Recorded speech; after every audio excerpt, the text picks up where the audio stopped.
Ang kwentong ito ay hango sa totoong buhay.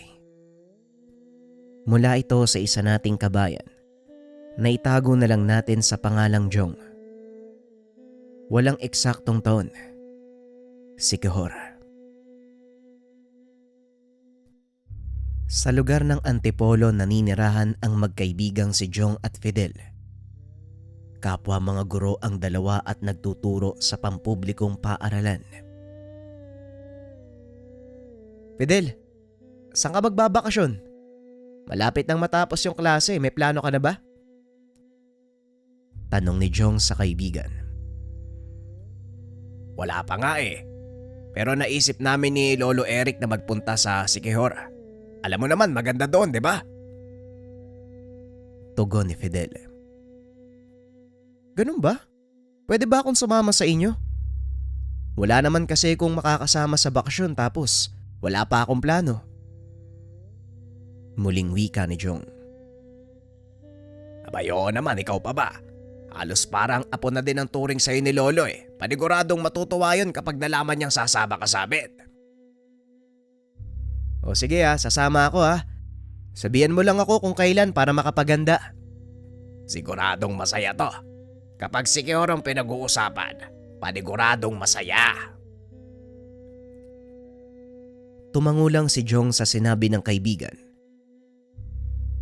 Simula pagkabata kilala na ang isa't isa. Lumaki sa marangyang buhay si Jong ngunit mas ninais nito ang tahimik at simpleng pamumuhay gaya ng sa kaibigan na si Fidel. Lumaki ito sa pangangalaga ng Lolo Eric niya. Hindi kagaya ni Jong. Mahirap lang si Fidel. Gayunpaman kahit magkaiba ang estado ng buhay, naging malapit sa isa't isa ang dalawa. Sa tagal ng panahon na natiling matatag ang kanilang samahan, kahit madalas hindi nagkakaunawaan ang magkaibigan, naayos ito kagad. Pagsapit ng bakasyon, gaya ng napag-usapan ng magkaibigan, kagad nagtungo sa Siquijor ang magkaibigan kasama si Lolo Eric. Tumuloy ang mga ito sa tahanan ng kaibigan ni Lolo Eric na si Lolo Nano. Tuloy kayo. Huwag kayong mahiya sa akin Ako lang naman mag-isa dito sa bahay at saka malawak to. Wika ni Lolo Nano. Malugod silang tinanggap ng matanda. Niyakap ni Lolo Eric ang kaibigan. Ang tagal nating hindi nagkita Mabuti naisipan magbakasyon ng apo ko dito. Nagkita tayo. Wika ni Lolo Eric. Ay oo nga. Patagal na akong lumipat sa bago kong bahay na to nang namatay si Mrs. Masaya dito at siguradong matutuwa kayo. Muling wika ni Lolo Nano. Kagad ipinakilala ni Fidel si Jong sa kaibigan ng Lolo. Lolo Nano, eto pala si Jong, kaibigan ko. Aba, mabuti naman at may kaibigan din itong apo mo. Alam nyo ba, ganyan na ganyan din kami ng lolo mo sa inyong dalawa. Palagi kaming magkasama sa lahat ng lakad. Mapa-bakasyon o pagtaka sa eskwela, magkasama kami. Wika ni Lolo Nano. Napangiti pa ito at tila ba inaalala ang buhay noong kabataan niya. Masaya po ako na makilala ka, Manong Nano. Nasabit lang talaga ako sa bakasyon nila Fidel Nasa ibang bansa ho kasi yung mga magulang ko. Wala naman akong kasama sa bahay Wika ni Jong. Lolo na lang din ang itawag mo sa akin. Bueno, ilapag nyo na dyan ang mga bagahe nyo nang makakain na kayo. Sakto, nagluto ako. Tugon ni Lolo Nano. Kagad na ibinaba ng tatlo ang kanilang bagahe at naupo sa pagkainan. Nagtataka si Jong sa mga ulam na hinain ni Lolo Nano sa kanila. Ano po to? Bakit parang kakaiba yung mga ulam? Ngayon lang kasi ako nakakita ng ganito Wika ni Jong. Pre, kinilaw na isda yan. Hindi na niluto sa apoy, binuhusan lang ng suka. Tugon ni Fidel. Ay masarap yan, tikman mo. Huwag kang mag-alala dahil binuhusan ko muna yan ng mainit na tubig at bagong huli yan kaya masustansya. Dagdag ni Lolo Nano. Napatango naman si Jong at tinikman ng kinilaw. Nanlaki ang mga mata nito nang malasahan ang ulam. Aba, masarap nga ah. Pahingi pa nga po ako. Wika ni Jong. Kumain pa ito. Tinikman ng santol na ginataan na hinaluan ng karne ng baboy. Tinikman din ni Jong ang iba pang ulam na hinanda ni Lolo Nano. Tuwang-tuwa ang binata dahil kahit bago sa panlasa niya ang mga ulam, masarap naman ang lahat ng ito. Matapos kumain, inayos ng mga ito ang kanilang gamit sa kani-kanilang silid. Matapos na maayos ang mga gamit, namasyalang magkaibigan sa mga sikat na pasyalan sa lugar. Labis na saya ang naramdaman ni Jong.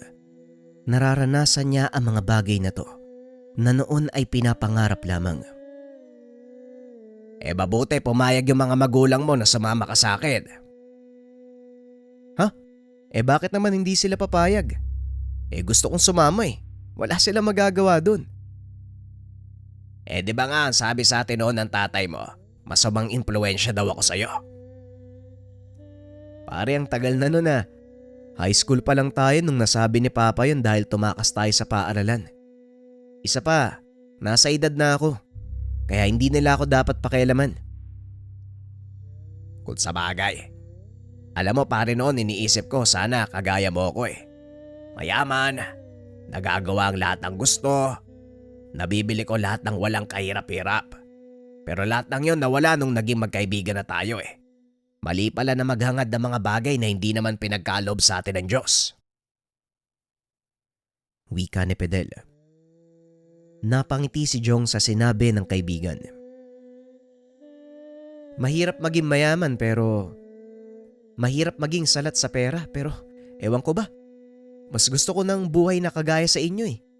Kasi malaya kang gawin ang lahat ng gusto mo. Hindi ka pinagbabawalan ni Lolo Eric kasi gusto niya maging masaya ka sa buhay mo eh. Sa akin kasi medyo stricto yung tatay ko eh. Wala namang magawa yung nanay ko sa kanya. Wika ni Jong. Pero nasa iyo naman yan kung anong gugustuhin mo. Malungkot na sumusunod o masaya na sumasaway. Tugon ni Pedel. Tama ka Pedel, pero noon yun. Ngayon kasi may sarili na akong buhay. Sariling kita. Hindi na ako maasa sa bigay na magulang ko kaya pwede ko nang gawin yung mga bagay na gusto ko. Muling wika ni Jong. Narinig ng dalawang matanda ang usapan ng magkaibigan. Kagaya din natin noon no. Parang nauulit lang. Wika ni Lolo Eric habang nakatingin sa dalawang binata. Tama ka. Sana kagaya natin, tumagal ang pagkakaibigan nila. Matapos ang pag-uusap ng mga ito, umuwi na sila ng tahanan. Sabay-sabay na naghapunan ang mga ito at nagkwentuhan habang kumakain.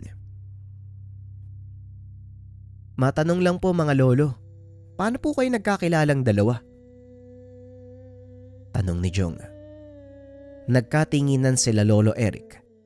Nagsimulang magkwento ng kanilang kabataan.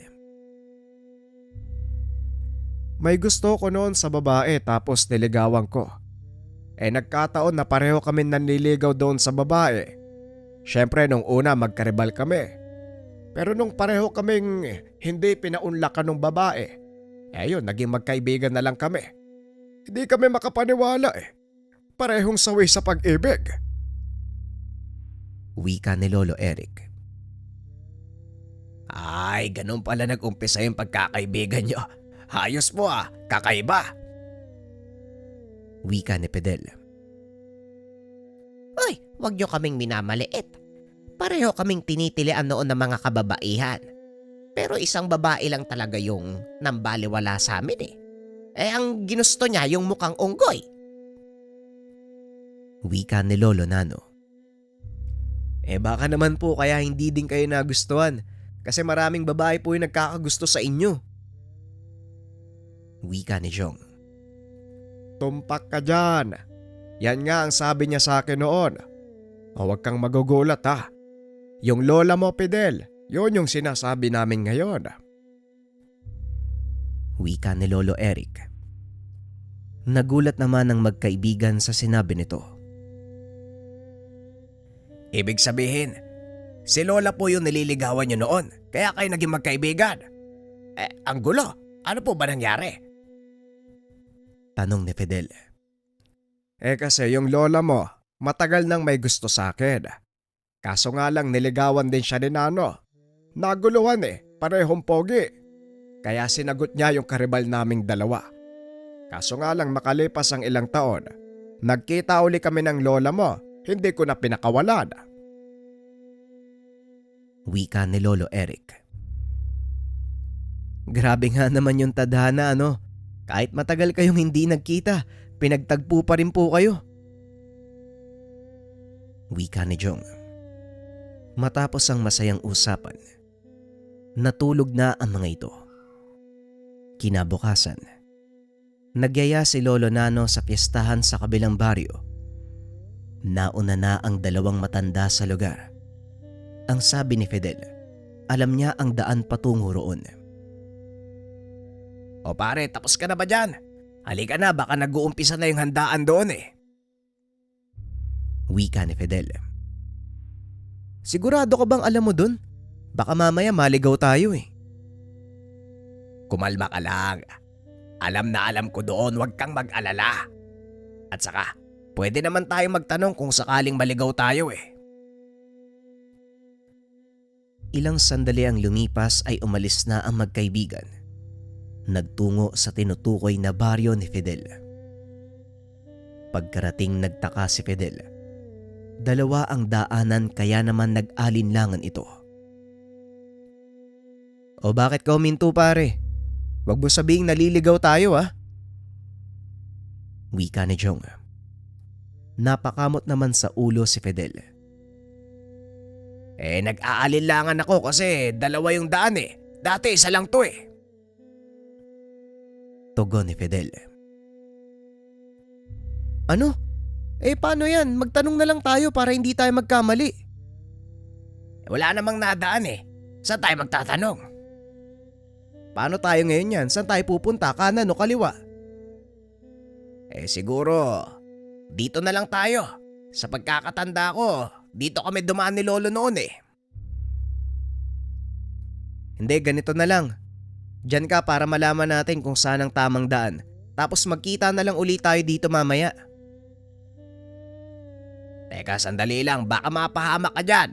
Hindi mo alam yung lugar dito. Magtiwala ka lang pre, sige na. Dito ako, dyan ka. Magkita na lang tayo mamaya. Naglakad na ang dalawang magkaibigan. Narating ni Fidel ang baryo. Dito niya nakita ang dalawang matanda. Oh, bakit mag-isa ka lang? Nasaan si Jong? Tanong ni Lolo Eric. Nalito kasi ako lolo sa daanan kaya naghiwalay kami ng daan. Doon po siya sa kabila Tara po, balikan natin. Wika ni Fidel. Nagkatinginan ang dalawang magkaibigan. Bakit mo hinayaan si Jong na pumasok doon? Delikado ang lugar na yon. Pugad yun ng mga aswang. Wika ni Lolo Eric. Nagmamadaling hinablot ang pamangkin at nagtungo palabas sa baryo. Samantalang sa kabilang banda, si Jong ay naglalakad pa din hanggang sa nakita niya ang isang bahay. Kaya naman kumatok ang binata. Tao po? May tao po ba dyan? Pwede po ba magtanong? Wika ni Jong. Lumabas mula sa bahay ang isang matandang babae. Aba, merong dayo. Anong ginagawa mo dito? Tanong ng babae habang nakatingin sa kanya. Napakamot naman sa ulo si Jong. Alam niyang maling baryo ang napuntahan. Anak ko po, pasensya na po kayo Mukhang maling baryo yata yung napuntahan ko Alis na rin po ako.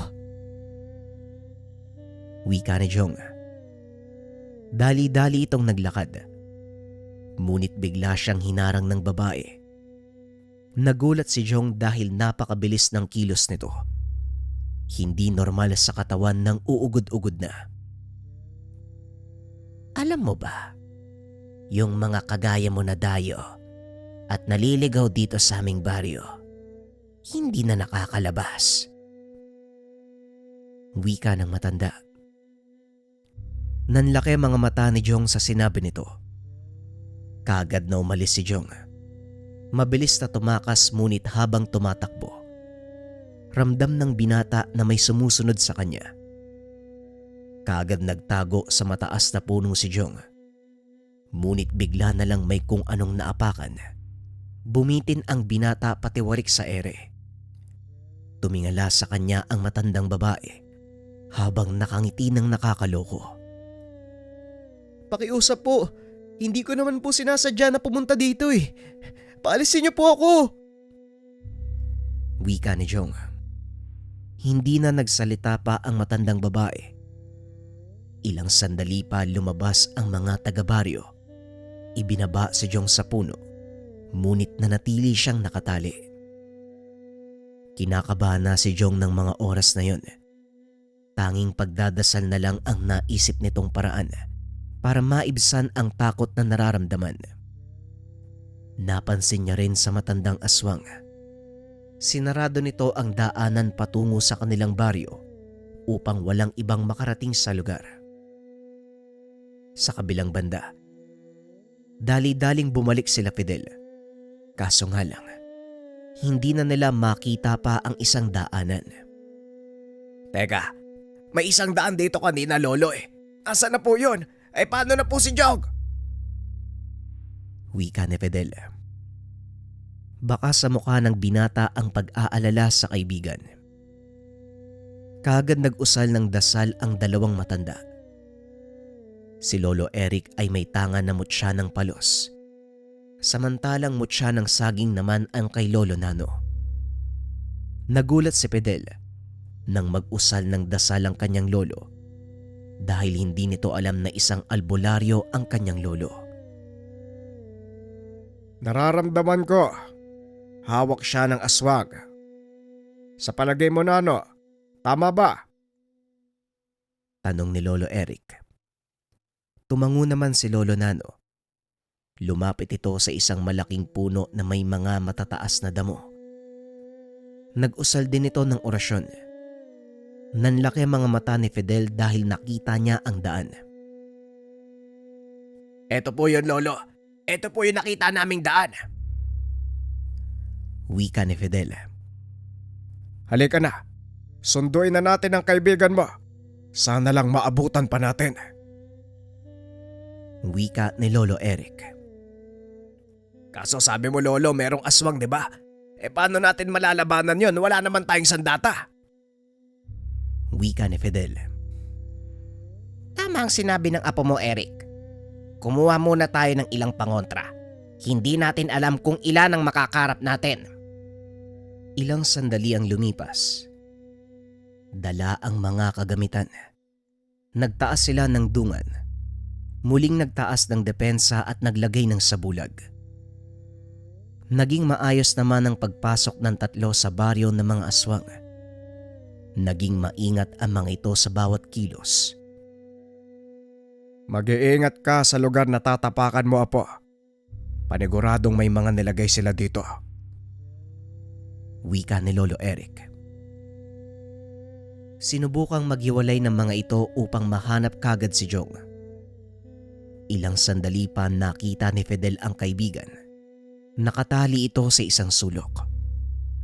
Dali-daling kumilos ang binata upang pakawalan ng kaibigan. Kaso nga lang, dito na sila natunugan ng nilalang. Anong ginagawa mo dito? Dapat hindi ka na sumunod eh. Hindi normal na tao yung mga nandito sa baryo. Wika ni Jong. Huwag ka na magreklamo. Ang mahalaga makaalis tayo dito.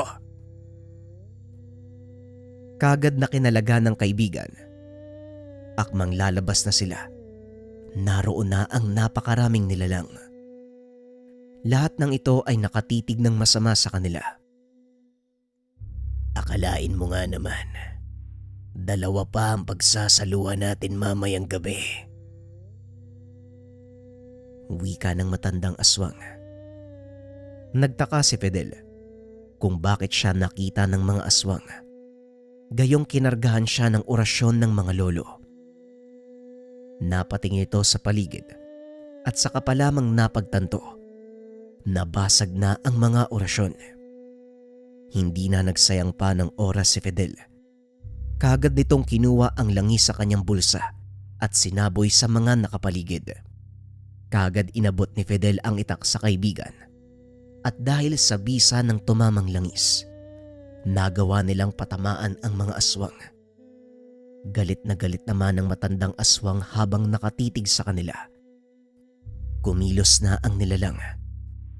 Nagulat na lang si Jong nang mabitawan ng kaibigan ang hawak na armas.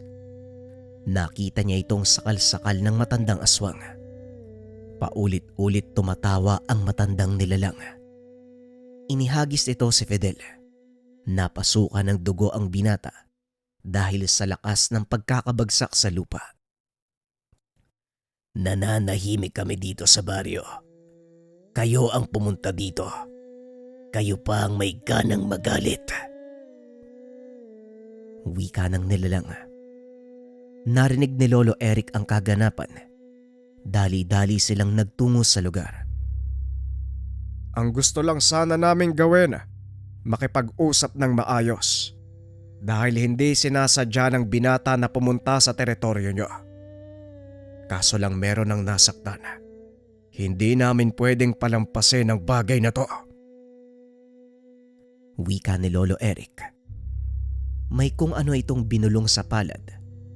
Tila ba binato sa nilalang. Napaluhod ang matandang aswang at sumuka ng tugo. Nanlaki ang mga mata ni Jong dahil sa nangyari. Kagad bumangon ang aswang at sinugod si Lolo Eric. Mabuti na lamang nakaiwas ang matanda. Huwag kang magpapadala sa itsura namin. Hindi porket matanda, kaya mo nang atakihin ng basta-basta. Wika ni Lolo Nano. Pinagtulungan ng dalawang matanda ang isang aswang. Habang abala ang mga ito, sinubukang alalayan ni Jong si Fidel. Kaso nga lang muli silang hinarang ng iba pang naroon sa baryo. Walang nagawa ang dalawang binata kung hindi lumapit sa dalawang matanda.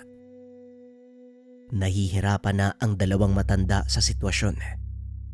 Kailangan nilang lumaban at protektahan ang dalawang kasama. Kung sila lang sana ang naroon, hindi sila mahihirapan sa kaganapan. Hindi na tayo kasing lakas ng dati, Nano. Mahihirapan tayo dito. Wika ni Lolo Eric. Sandaling natahimik si Lolo Nano.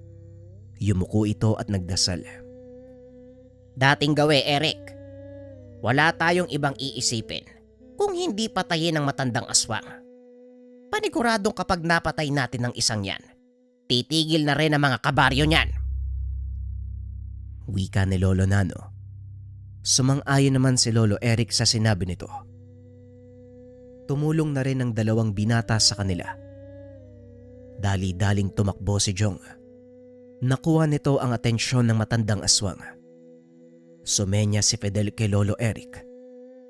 Nag-usal ng dasal si Lolo Eric, samantalang si Lolo Nano naman ay sumugod. Hindi na alam ng nilalang kung sino ang uunahin. Akmang aatake nito si Jong. Dito nakahanap ng tiyempo si Lolo Nano na ibaon ang hawak na sandata sa aswang. Hindi na nagpaawat si Lolo Nano ng mga sandaling iyon. Buong puwersa niyang ginilitan ng leeg ang nilalang hanggang sa tuluyan itong mawala ng buhay. Nang makita ng mga nilalang ang kaganapan, dahan-dahang umaatras ang mga ito hanggang sa tuluyang maglaho sa lugar. Hindi naman sinayang ng dalawang matanda ang pagkakataon.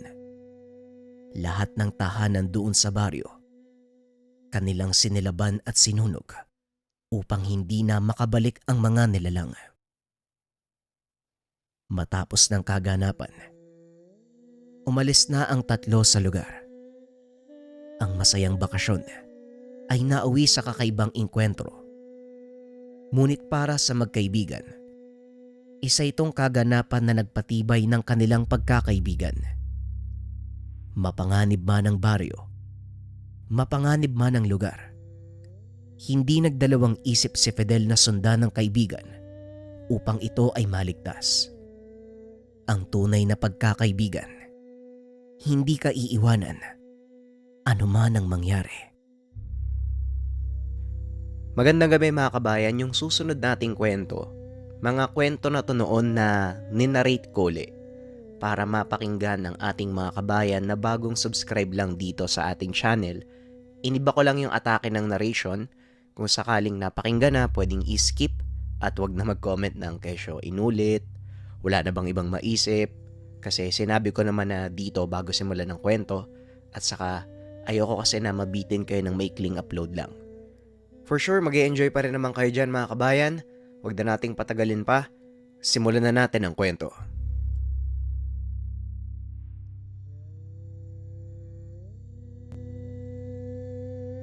Ang kwentong ito ay hango sa totoong buhay.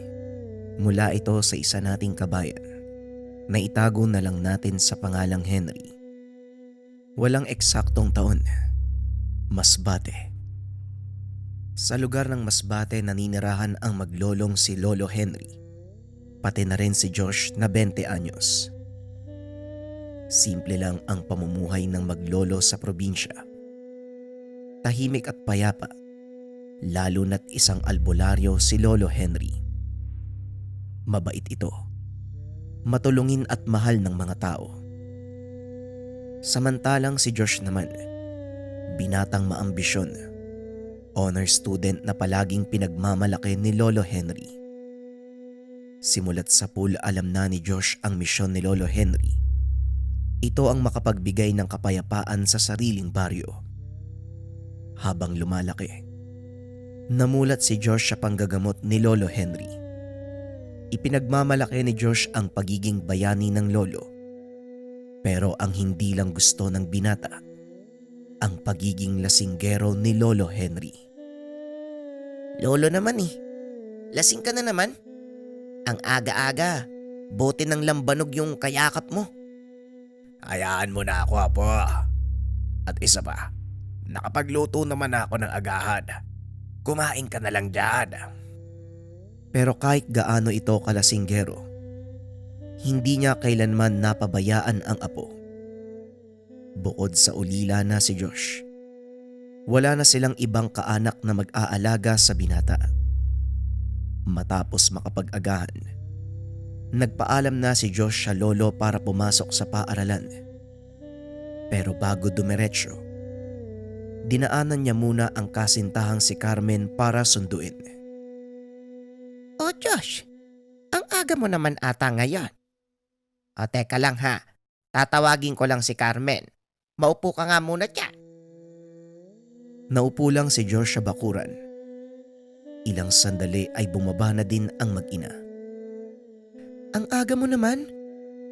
Sabi ko sa'yo doon na lang tayo sa eskwelahan magkita eh. Ang tiyaga mo din Talagang hatid sundo ka sa akin. Malamang no, ayoko namang hayaan kang maglakad mag-isa.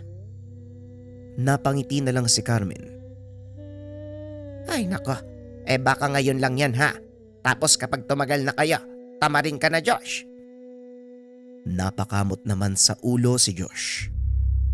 Nako hindi naman po sa ganun. At saka sinabihan din po ko ni Lolo. Kung anong pinakita mo ng umpisa, hanggang dulo dapat ganun po. Napangiti naman ang ina ng dalaga.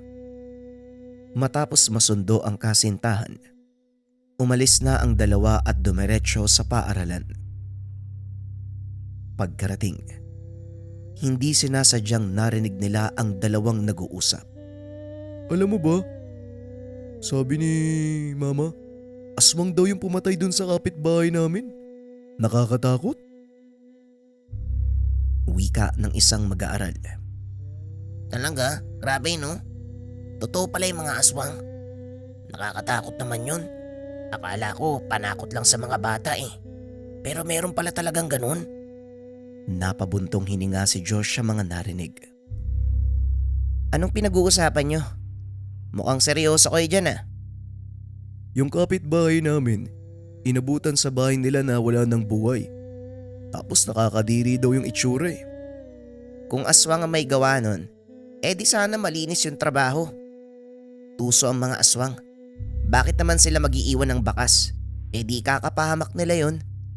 Baka yung pumatay doon mga kapitbahay nyo lang din. Hindi naman nakasagot ang mga kamag-aral dahil bigla namang dumating ang guro sa kwarto. Buong leksyon na seryoso lang si Josh na nakikinig sa bawat paliwanag ng mga guro.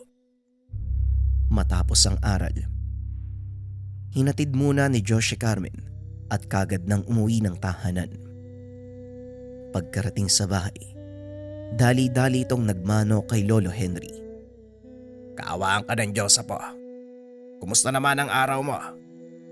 Kaya pala, aalis ako mamayang gabi. Pupunta kami sa bundok kasama ang iba pang mga antingero. Meron kaming tutugisin eh. Sasama ka ba?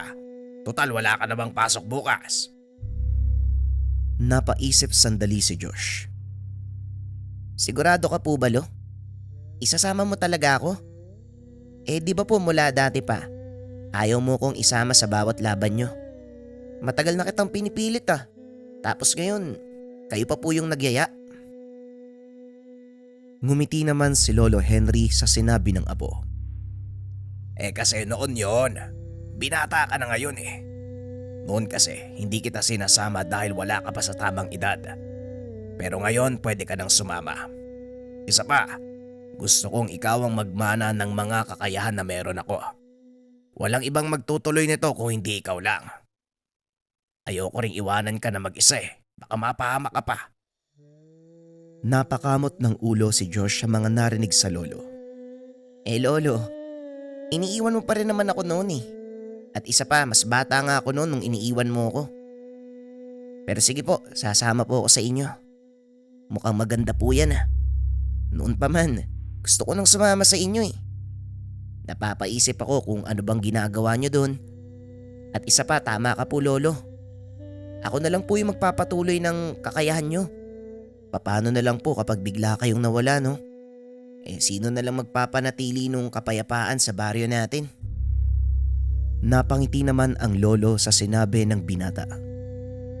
Mabuti naman at alam mo yan apo. Lalo na't tumatanda na ako hindi bumabata. Ikaw na lang ang maaasahan ko na magpatuloy ng misyon ko sa lupa. Pero huwag kang mag-alala. Dahil hindi naman kita papabayaang mapahamak ano. At isa pa, magagaling na antingero at manunugis ng aswang ang makakasama natin. Lo, sino naman po yung balak nyong tugisin? Bakit po? Meron na naman bang nanggugulo sa kabilang baryo? Nung huli po kayong nakipaglaban sa mga nilalang, parang ilang taon na po yung nakakalipas tapos ngayon, meron na namang bago? Napansin ng binata na tila natahimik si Lolo Henry. Ilang sandali pa ang lumipas.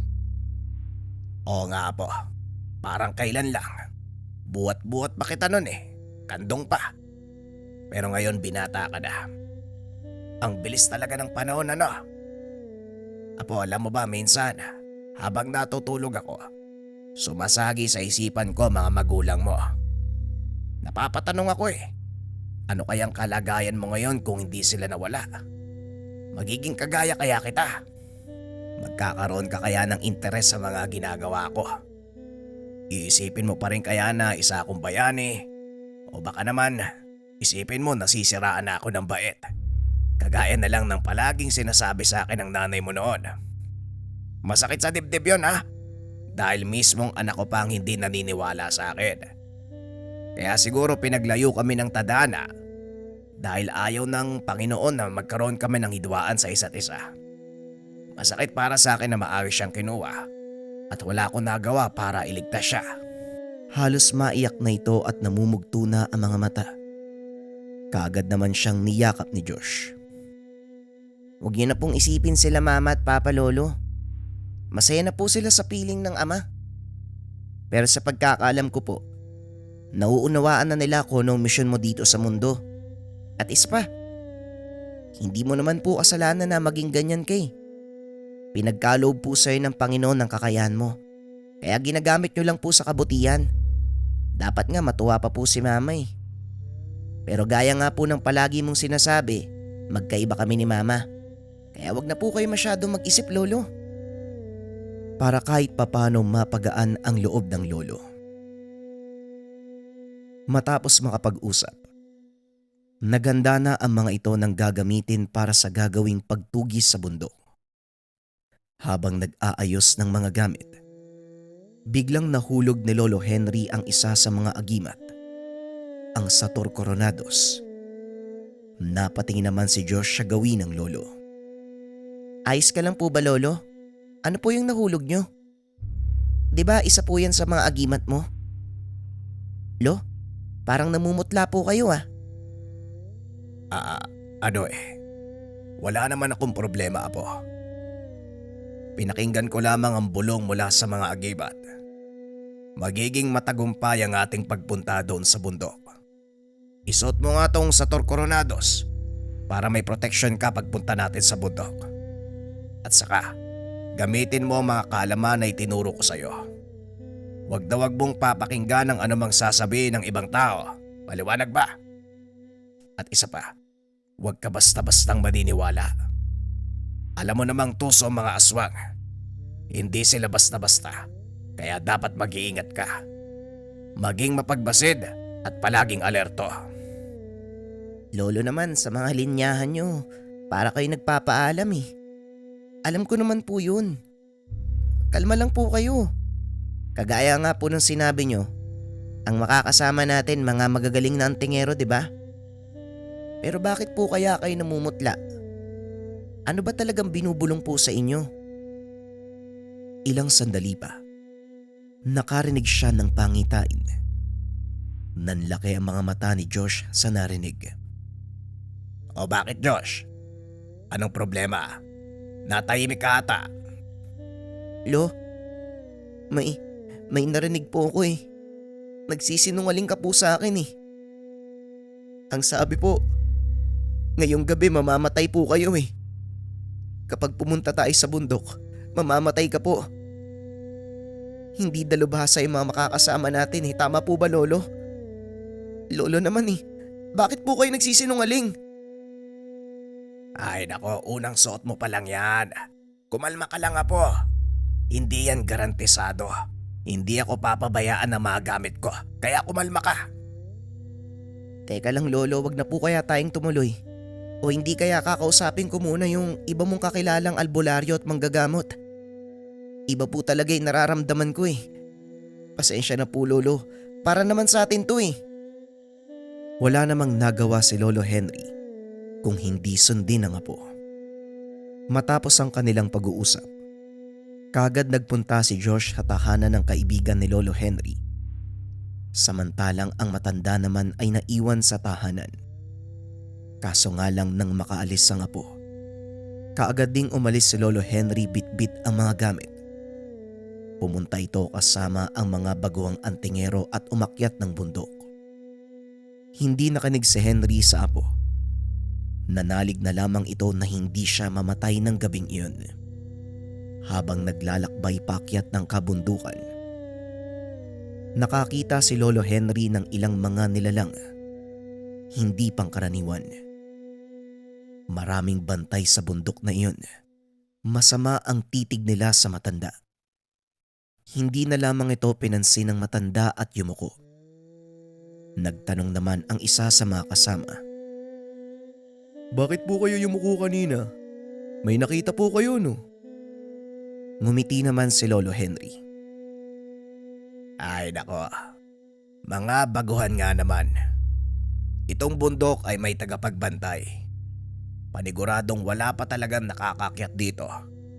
Mapapalad ang mga taong taga rito dahil may nagbabantay sa kalikasan at nagbibigay ng masaganang pamumuhay sa lahat.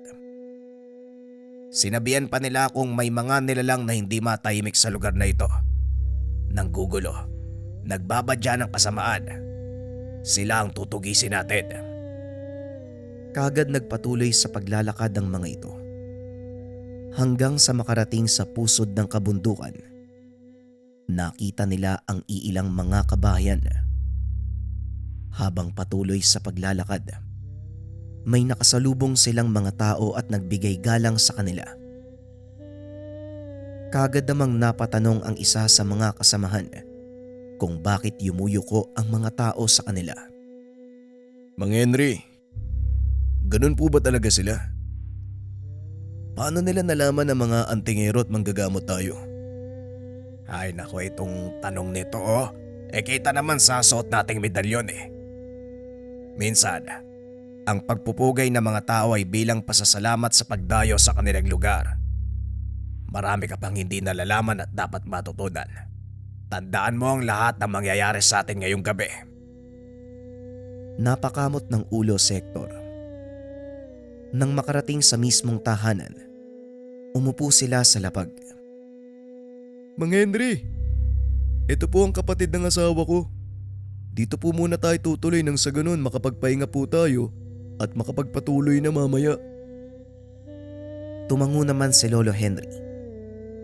Ilang sandali lang nagpahain na si Vic ng pagkain. Nang malamanan ang kanilang tiyan, nagsalita si Lolo Henry. May ilang banog ba kayo dito? Nauuwaw ako nais ko sanang uminom. Parang natutuyo yung lalamunan ko. Kaagad naglabas ng lambanog si Vic. Nagulat ang lahat nang bigla na lamang itong tunggain ng matanda. Grabe, isang lagukan lang ubos kagad. Ikaw na talaga, Mang Henry. Tama nga ang bansag nila sa'yo Lasinggerong manunugis ng aswang. Nagtawanan ang lahat ng mga kasama. Tama ka, Hector. Alam mo bang kilala sa ganong bagay si Mang Henry? Grabe. Totoo pala no, buti hindi ka nalalasing. Ay nako, ewan ko ba kung bakit yan ang tawag sa akin Pasimuno kasi yung apo ko Nagumpisa yan noong 10 taon si Josh. May aswang kasi na nanggagambala sa kapitbahay namin, kaya yun tinugis ko. Nahirapan ako dahil tuso yung aswang pero nahuli ko naman at tapas lang. Nakita ng apo ko yung labanan namin kaya yun ang tinawag sa akin. Kasi lasing ako nung nakipaglaban. Napatango na lang ang mga kasamahan ng matanda. Ilang sandali pa ay nagpahinga na sila. Natulog sa ilalim ng punong kahoy si Lolo Henry. Nakarinig siya ng pagtawag. Mag-iingat ka. Binabantayan ka nila. Napatango naman ang matanda. Kaagad ding naglaho ang elementong nagbigay ng babala. Nagmasid ng mabuti si Lolo Henry sa paligid. Ilang sandali pa, bigla na lang may umatake mula sa likuran ng matanda. Walang iya. Abwak. Tuso talaga kayo Ngayon pa talaga kayo umatake. Linte. Tulog mantika pa naman tumakasama ko. Muling sumugod ang 2 abwak. Nasugatan ng mga ito si Lolo Henry sa kanang braso. Nagising si Vic dahil sa ingay ng paligid. Kagad niyang ginising ang mga kasamahan. Nang makita nila si Lolo Henry, nilapitan ito at tinulungan na labanan ang 2 nilalang. Nananahimik ang lugar namin. Pero bumisita kayo. Pwes hindi kayo makakatuloy. Hanggang dito na lang kayo. Nagsimula nang magkarga ng mga orasyon si Lolo Henry. Bagyang napaatras ang 2 abwak nang marinig ang mga orasyong binibitawan nito. Kaso nga lang hindi ito sapat para tuluyan silang umalis sa lugar. Inatake ng isang abwak si Lolo Henry. Kaso nga lang, may kung anong pumipigil doon sa abwak. Hindi niya magawang atakihin ng matanda. Patuloy lang sa pagdarasal si Lolo Henry hanggang sa naitarak ni Hector ang kawayan sa abwak. Nangisay ang nilalang at binawian ng buhay. Umangil naman ng napakalakas ang isa pang kasama. Bumalik ka sa pinanggalingan mo. Sabihan mo ang pinakapinuno nyo. Hintayin kami dahil darating kami sa lugar nyo. Buhay kapalit sa buhay. Yan ang tatandaan nyo. Papaslangin ko ang mga mahal mo sa buhay. Alam ko kung nasaan ang apo mo. Natigilan sila Vic sa narinig at napatingin kay Lolo Henry. Anong gagawin natin? Paano kung seryoso yung abwak? Yung mga mahal namin sa buhay madadamay. Hindi kaya ng konsensya ko na mahihirapan sila dahil sa akin eh. Ganito po ba talaga kapag may tungkulin ka? Hindi nito mapigilang matulala. Pero si Lolo Henry ng mga sandaling iyon, kalmado lang habang lumalagok ng alak. Ganyan talaga. Matatalo ka kung magpapadaig ka sa takot. Sa mundo natin bawal ang duwag. Kung talagang mahal mo ang pamilya mo, lumaban ka. Magtiwala ka lang. Ilang oras ang lumipas. Nagpatuloy sila sa paglalakbay hanggang sa makarating na doon sa baryo. Malayo pa lamang ramdam na ni Lolo Henry ang presensya ng mga nilalang. Kaya gumawa ito ng ritual para hindi maramdaman ng mga aswang ang kanilang presensya. Sa tulong ng pinagsama-samang dasal na ginawa ni Lolo Henry at ng mga kasamahan, nakagawa sila ng malakas na sabulag. Kaso nga lang laking gulat nila nang may magsalita sa likuran. Nandito na pala ang mga bisita natin. Sige, ilabas ang mga hinanda natin para sa kanila. Kanina pa namin kayo inaantay. Wika ng isang nilalang. Nagulantang si Henry nang makita ang apo. Naroon din ang mag-inang Belen at Carmen. Ang pamilya ni Hector at Vic naroon din sa lugar. Labis na takot ang naramdaman ng mga ito. Pero sinigurado ni Lolo Henry na mananaig sila sa labanang iyon. Nagsimula ang labanan. Kagad na umatake ang mga aswang. Hinanda ni Lolo Henry ang sarili sa bawat pag-atake na ginagawa ng mga nilalang.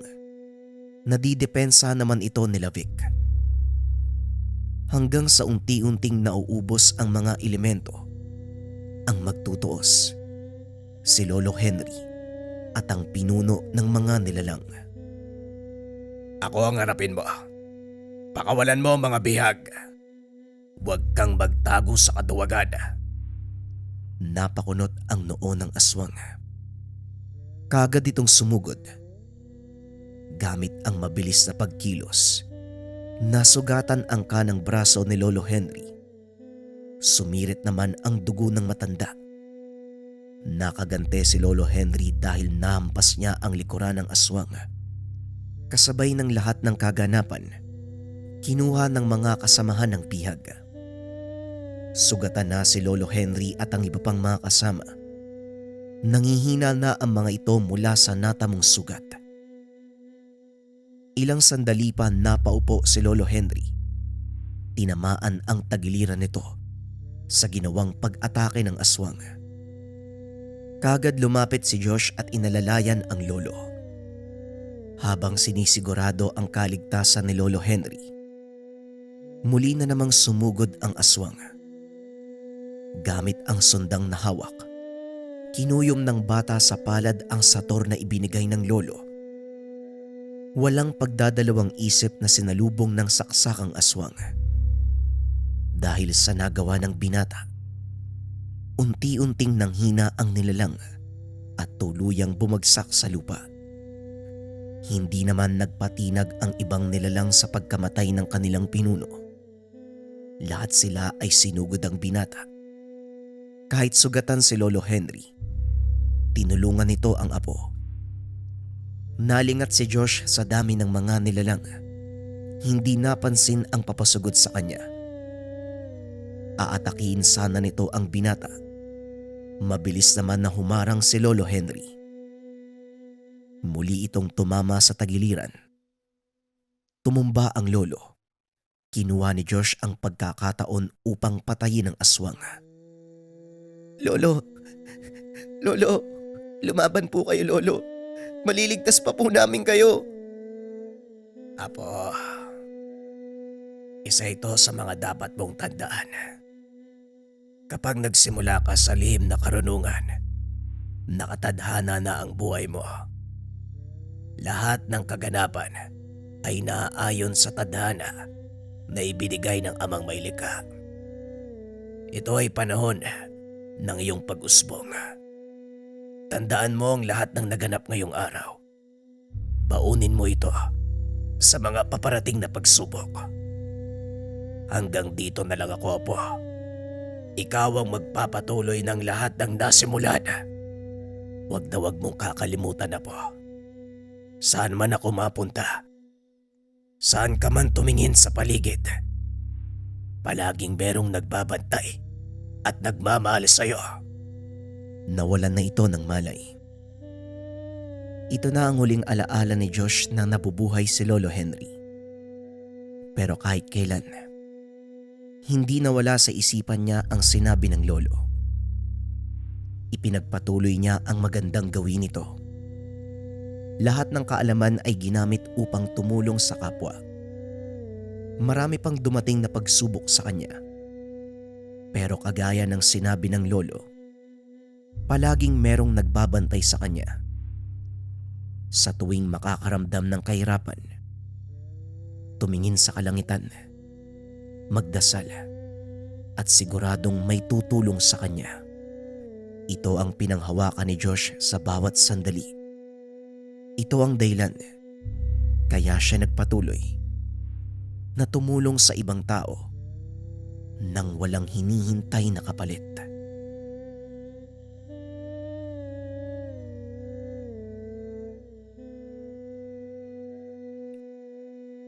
Ang kwentong ito ay hango sa totoong buhay. Mula ito sa isa nating kabayan na itago na lang natin sa pangalang Milencio. Taong 1979, South Cotabato.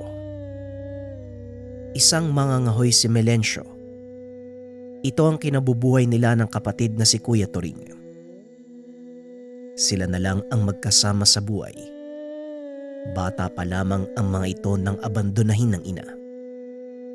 Ni hindi naman niya nakasama ang ama. Kahit anong pilit kay Kuya Toring na magkwento patungkol dito, pilit naman itong umiiwas. Tila mas gusto na lang ng kuya na malimutan ang ama at wag nang magkaroon ng kahit anong ugnayan dito. Kuya, mamaya pala dadaanan ako dito ni Amboy. Sasamahan ko na lang siya manguha ng isda sa ilog sa kabilang burol. Alam mo na, sayang naman yung mauhuli. Kailangan nating gumawa ng daing para sa paparating na tag-ulan. Ayoko nang maulit pa yung nung isang taon. Wala tayong may ulam, puro asin lang. Nasa masukal na gubat nakatira sila Milencio. Doon lang sila nakapagpagawa ng bahay nang hindi pinapaalis. Kaso nga lang ilang kilometro ang layo nito mula sa bayan. Ang pinakamalapit na kapitbahay nila ay sila Amboy. 30 minuto ang layo mula sa kanila. Oo, wag mo nang ipaalala sa akin ha. Mali nga ang kuya pero wag ka masyadong magpagabi sa ilog. Alam mo na, taglabong ngayon. Gumagala ang mga aswang sa gubat. Hindi bali ng konti ang huli mo kaysa ikaw naman ang madagit ng aswang. Bukod sa pangangahoy ni Milencio, kasabay nito ang uling na ginagawa naman ni Toring. Maghapon nila itong nilalatag sa gilid ng kalsada. Madalas pa silang binabarat ng mga mamimili. Pero dahil kailangan ng pera, kahit palugay ay binibenta nila ito sa mababang halaga kaysa naman bitbitin pa muli pabalik sa agubatan. Huwag kang mag-alala kuya, kung yung tinutukoy mo, yung matandang babae na nakatira sa tuktok ng burol, yung madadaanan namin papunta sa ilog, huwag kang mag-alala, mag-iingat kami. Alam namin ni Amboy ang usap-usapan na aswang yung nakatira doon eh. Kaya nga po sa kabilang gilid kami dumadaan. Mahirap nang matsyempohan kami ng matanda. Minsan na kaming hinabol nun eh. Nung damputin ni Amboy yung isa sa mga manok niya, Mabuti nga hindi kami naabutan ng itak. Pero kuya, hanggang kailan ba tayo titira sa gubat? Gusto ko din sanang maranasan na manirahan sa madaming tao. Sila Amboy nga, may bahay din sa baryo eh. Andyan lang naman sila sa bahay na yan 2 beses sa isang linggo para sa mga nyug nila. Alam mo Melencio, konting tiis pa. May nakausap na akong taga-baryo. Bibigyan tayo ng lupang matatayuan ng bahay malapit sa baryo. Kapalit ng pagbabantay natin sa taniman nila. Sa susunod na buwan, malalaman ko kung itutuloy niya yung alok niya sa akin. Kapag nagkataon, ilang minuto na lang ilalakarin para papunta dun sa sentro. Natuwa si Melencio sa mga sinabi ng kapatid. May isang residente na naawa sa kanila nang makitang nakatira sa liblib na kakawyan. Ayon pa dito, kaibigan naman niya ang mga magulang nila at ibinigay sa kanila ang lupa bilang kapalit ng kabutihan ng ama't ina. Sana nga kuya, matuloy na yung sinasabi mo eh. Hindi na ako makapaghintay na makalipat eh. Napapagod na po ako dito sa gubat. Lalo na kapag wala ka tapos mag-isa lang ako. Nakakatakot po eh. Kung ano-anong tunog yung naririnig ko. Meron pang kaluskos. Kahit maisipan kong tumakbo, wala naman akong ibang pupuntahan eh. Dagdag pa ng binata. Nang minsang hindi makauwi si Kuya Turing, nakakita si Melencio ng napakatangkad na nilalang na may ulo ng kabayo. Dumungaw pa ito sa bintana kung merong tao sa loob ng tahanan. Kaya ang ginawa ni Melencio, nagtago ito sa ilalim ng katre hanggang sa umalis na ang nilalang. Tandaan mo Melencio, tayo ang nakikitira sa gubat. Sila ang totoong nagmamay-ari ng kakawyan. Kaya nga pag-uuling, mga patay na puno, tumbang puno, yan lang ang kinukuha natin para walang magalit. Para hindi magalit yung nagbabantay sa gubat. Sa bawat punong natutumba ng bagyo o kagagawa ng mga tao man, sinisikap kong palitan ng lahat ng bagong puno. Naniniwala ako na kung alam natin kung paano alagaan ang gubat, ganon din ang ibabalik nila sa atin. Ito ang prinsipyo ng kuya. Bagay na labis na hinahangaan ni Melencio dahil tila totoo ang sinasabi nito. Bagamat iba't ibang uri ng nilalang at elemento ang umaaligid sa kubo sa tuwing sasapit ang gabi, ni isa dito, walang nagtangka na saktan sila. Ilang sandali ang lumipas. Dumating si Amboy. Dala ang mga pamingwit at lambat sa pangingisda sa ilog. Magandang araw, Kuya Turing. Melencio, tara. Hindi ako pinayagan nila tatay na magpagabi masyado eh. May namataan daw na aswang sa baryo kagabi. Nakakatakot. Baka matsyempuhan tayo sa ilog.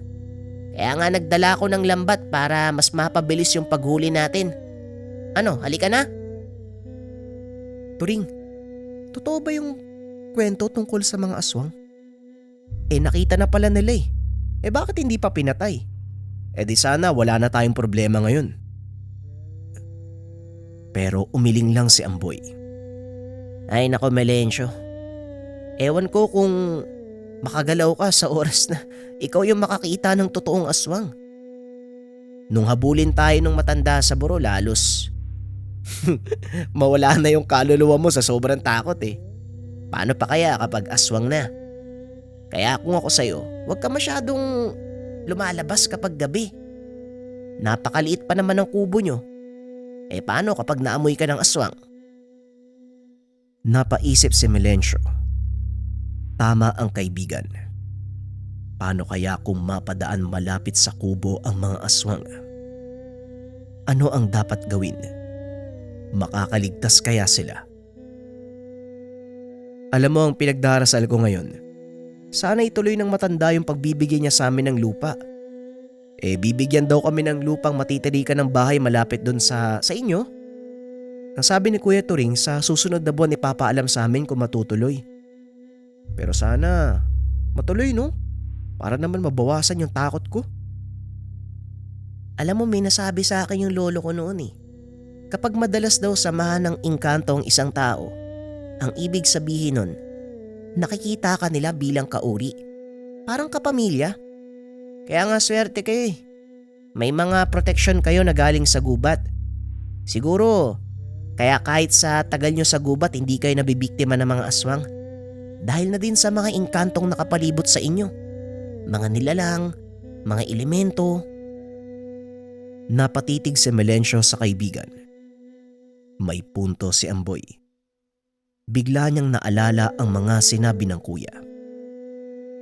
Napagtanto niya na marahil kahit ilang beses nang nababalita ang aswang, ang dahilan kung bakit nananatili silang ligtas dahil na din sa mga engkanto. Ilang sandali pa nakarating na sila sa ilog. Kaagad namang pinapwesto ni Amboy at Melencio ang mga pamingwit. Nag-umpisang ibuka ni Amboy ang lambat na gagamitin para sa panguhuli ng mga isda. Kailangang makauwi sila bago pa sumapit ang dilim. Mabuti nga naisipan mong dalhin tong lambat eh. Ang bagal kung pamingwit lang yung gamit natin. Doon tayo sa ilalim oh. Nakita ko mas maraming tilapia doon eh. Para makarami tayo. Natutuwa itong gumamit ng lambat. Habang seryoso ang dalawa sa panghuhuli ng isda, nakita nila ang matandang nakatira sa tuktok ng burol.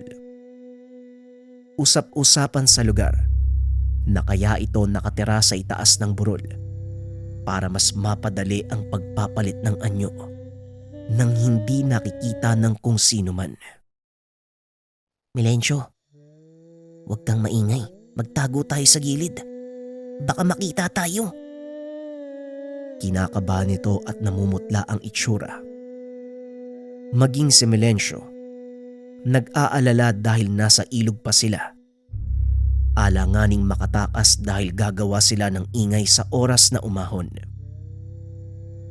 Kaya naman walang nagawa si Melencio kung hindi magtago sa naglalakihang damo sa lugar. Maya-maya pa matapos ang ilang sandali, umakyat na din ang matanda sa tahanan. Grabe, parang puputok na yung puso ko kanina. Kamunti ka na tayo dun. Ang mabuti pa siguro, isang huli na lang, tapos uwi na tayo. Ayokong abutan ng dilim malapit sa bahay ng matandang yan eh. Nang hinayang ang dalawa sa dapat na huli ng lambat, naaberya ito dahil sa pagdating ng matanda. Kaya wala silang ibang pagpipilian kung hindi ulitin ito. Sige na, bilisan mo na dyan. Ayoko na magtagal dito sa ilog. Nararamdaman ko kanina pa may nakatingin sa atin eh. Ilang sandali pa, nang mailigpit ang lahat ng mga kagamitan, nag-umpisa ng maglakad pa uwi ang dalawa. Pero mula sa mga puno ng anhaw, may lumabas na napakalaking matandang babae. Mas mataas sa kanila kahit kuba ang katawan. Melencio, ano yan? Ngayon lang ako nakakita ng ganyang kalaking matanda.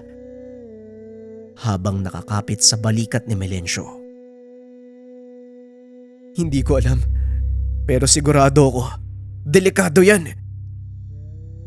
Hinatak nito si Amboy na nooy tila napako na sa kinakatayuan at hindi magawang gumalaw. Habang yung matandang babae naman ay papalapit sa kanila. Mas kinilabutan si Melencio nang ibuka ng nilalang ang malaking bibig.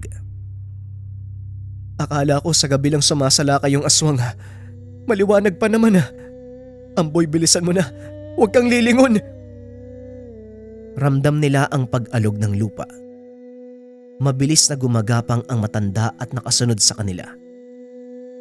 Sa pagkataranta, kung saan-saan sila dumaan para mailigaw ang nilalang.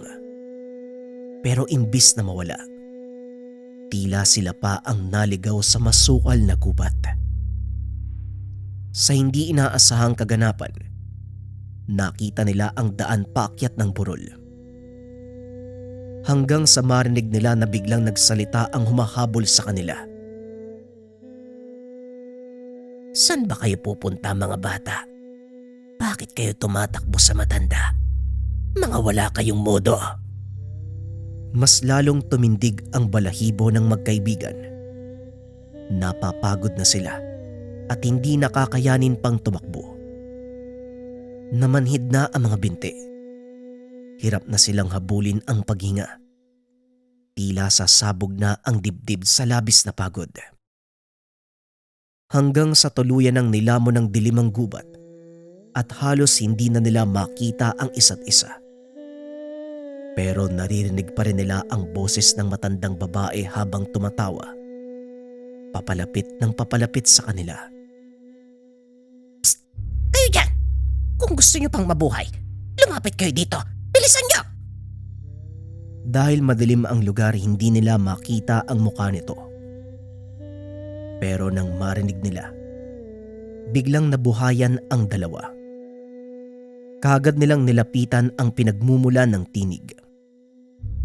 Lumihis sila ng daan, sumuot sa puno ng bayabas at mga gugon, na labis ang hapde na gumuguhit sa kanilang mga balat. Saan po ba ang punta natin? Pagod na po kami. Hindi na po namin kakayaning tumakbo. Maabutan na po tayo ng aswang. Kailangan po nating magtago.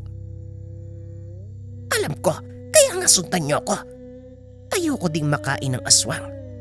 Kung paiiralin niyo yung takot niyo, iiwanan ko kayo dito. Hindi ko kayo kaano-ano para isakripisyo ang buhay ko sa inyo. Mula sa katahimikan ng gabi, kumalat sa buong paligid ang angil ng aswang. Tila galit na galit dahil hindi na makita si Amboy at Melencio. Hanggang sa makarating sila sa lugar na pamilyar. Subalit hindi sila sigurado. Hindi nila malaman dahil madilim sa bandang iyon. Isa itong kubo na nahaharangan ng napakaraming halaman at puno. Asa na po ba tayo? Ligtas ba tayo dito? Paano kapag nahabutan tayo ng umahabol? Anong gagawin natin? Nanatiling tahimik ang tumutulong sa kanila. Hanggang sa marinig nila ang mga yabag ng nilalang na papalapit. Napatahimik ang lahat. Pero ilang sandali pa, unti-unti nang humina ang huni ng aswang. Kasabay ng unti-unting pagkawala ng mga yabag. Nang masigurado na wala na ito, saka pa lamang muling nagsalita ang tumulong sa kanila. Napagtanto na isa itong matandang babae. Bigla itong nagsindi ng posporo. Natakot ang magkaibigan sa nakita. Ito ang matandang babae na tinatawag na aswang ng lahat, na nakatira sa tuktok ng burol. Walang iba kung hindi si Aling Ason. Napalunok ng laway si Amboy. Natulala si Melencio at kahit gustong tumakbo, tila nanigas ang mga binti niya at ayaw sumunod sa isipan. Huwag kayo mag-alala. Hindi ako kumakain ng mga magdanakaw ng manok. At saka, alam niyo namang may aswang sa lugar. Pakalat-kalat pa kayo sa kakahuyan. Naghahanap talaga kayo ng kamatayan, ano?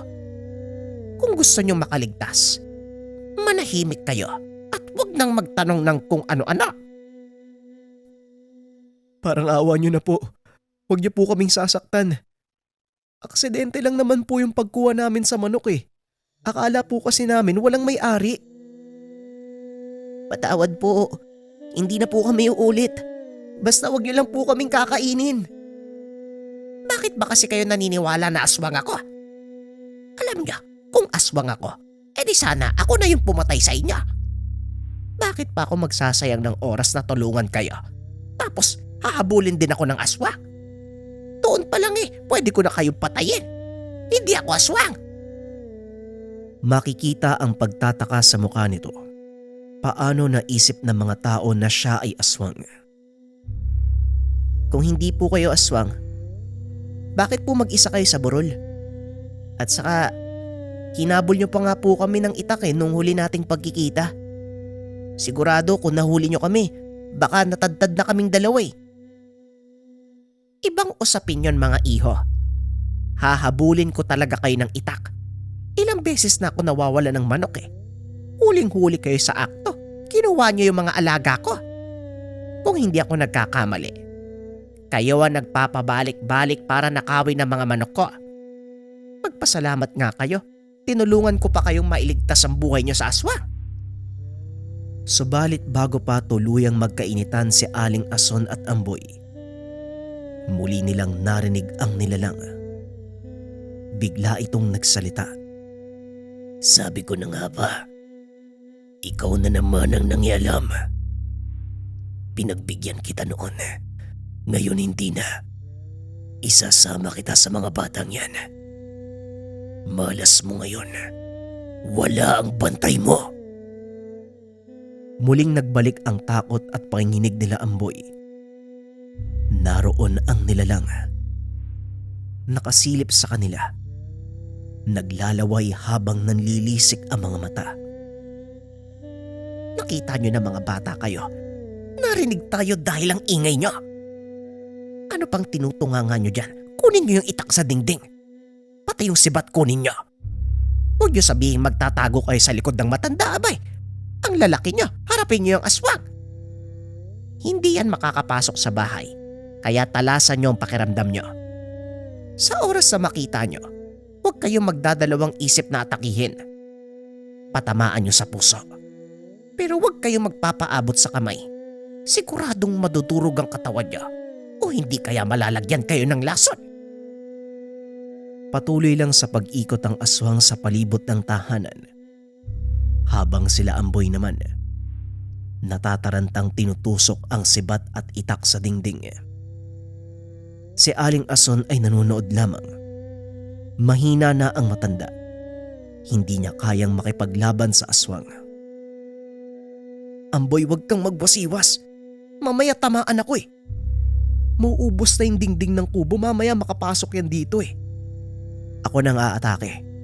Suportahan mo lang ako. Muling umikot ang aswang. Mabilis na gumapang at tila pinaglalaroan ang tatlo na nasa loob ng kubo. Maya-maya pa, sa labas ng bintana, bigla silang nakakita ng nilalang. Ito yung kaparehong nilalang na nakita ni Melencio na sumilip sa bintana. Ang wangis ay sa kabayo. Kasabay nito, nakita niya ang nilalang. Buong puwersa niyang tinusok ng sibat. Umangil ito ng napakalakas. Patay tayo dyan. Mukhang mas ginalit mo yata, Melencio eh. Subalit kagad itong napatahimik. Muli niyang tinignan ng tikbalang. Nakita niyang nasa likuran ito ng aswang. Bigla nitong hinawakan ang malaking aswang habang nakasilip sa bintana ng kubo. Nakita niya ang hudyat ng tikbalang na suguring ito. Buong lakas ay tinarak ni Melencio ang sibat sa puso. Nangisay ang nilalang sa harapan nila. Maya-maya pa, hindi na ito gumagalaw. Binawian na ng buhay. Nang mamatay ang aswang, muling nilingon ni Melencio yung tikbalang. Dahan-dahan itong naglaho sa dilim. Ang galing ng ginawa mo, Melencio ah. Paano mo napatamaan yung aswang? Nakita ko biglang nanigas yung matanda bago mo saksakin eh. Huwag mo sabihin, meron ka ding yung mga dasal ba yun? Hindi na ito pinansin pa ni Melencio. Napagtanto niya na siya lamang ang nakakita sa tikbalang. Maswerte kang bata ka. Isa ka sa napili ng kagubatan upang bigyan ng gabay. Ang nakita mo kanina, siya ang namamahala dito sa gubat. Pinoprotektahan niya ang lahat ng narito. Naalala ni Melencio ang pangaral sa kanya at turo kung paanong magpakita ng malasakit sa kalikasan. Kaya naman bumalik din ito sa kanya. Bago kayo umalis, siguraduhin niyong nasunog niyo yung katawan ng aswang. Mahirap na, baka mabuhay uli yan. Uubusin kayo niyan. Kagad itong sinunod ng magkaibigan. Pagkatapos ay nagpasalamat sila kay Aling Ason at umuwi na ng tahanan. Ngayon ay nalaman na nila ang katotohanan sa mga paratang kay Aling Ason. Hindi ito ang aswang. Bagkus katulad lang ito ni Kuya Turing na nangangalaga sa kalikasan. Lumipas ang ilang buwan. May dumating na magandang balita sa magkapatid. Inimbitahan sila ng matandang may-ari ng taniman ng nyug sa bagong tahanan. Pero kahit malayo na sila sa gubat, sa bawat pagpasok, baon pa rin nila ang respeto at pagmamahal sa kalikasan. Hindi lamang sa gubat, respeto para sa lahat ng elemento at nilalang na naninirahan sa lugar.